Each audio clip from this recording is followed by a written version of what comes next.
धाडसी प्रवृत्तीमुळेच प्रामाणिकपणे काम करता आल्याचे सांगत ॲडव्होकेट प्रदीप सिंह राजपूत यांनी आपल्या कार्याचा प्रवास उलगडला। 100हून अधिक आरोपींना जन्मठेप आणि दोघांना फाशीच्या शिक्षेपर्यंत पोहोचवताना मनावर दडपण किंवा कसली लालसा निर्माण झाली नाही। धाडसी प्रवृत्तीमुळेच प्रामाणिकपणे काम करता आलं असं सांगत प्रमुख जिल्हा सरकारी वकील प्रदीप सिंह राजपूत यांनी आपल्या प्रकट मुलाखतीमधून जीवनाचा प्रवास उलगडला।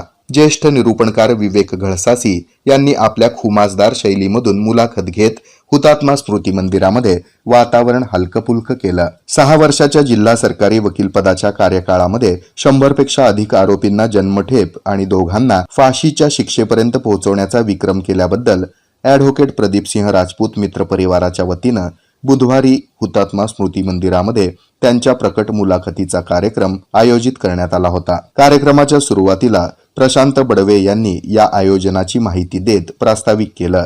त्यानंतर ॲडव्होकेट प्रदीप सिंह राजपूत यांच्या जीवनावरील एक चित्रफीत आर्यन क्रिएशनच्या वतीनं तयार करण्यात आली होती, त्याचं सादरीकरण करण्यात आलं।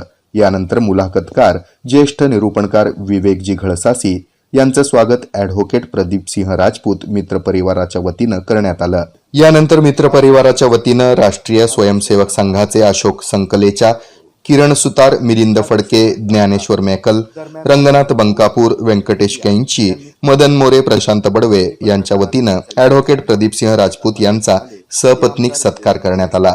यानंतर प्रसाद जिरांग कलगीकर यांनी वैयक्तिक गीत सादर केलं। आपल्या कुटुंबाच्या गरजा मर्यादित असल्यानं चैनीच्या वस्तूची आवश्यकताच वाटली नाही आणि म्हणून प्रामाणिकपणे न्यायदानाच्या सेवेत काम करता आलं असं सांगत आपले अनेक अनुभव ॲडव्होकेट प्रदीप सिंह राजपूत यांनी मुलाखतीवेळी सांगितले।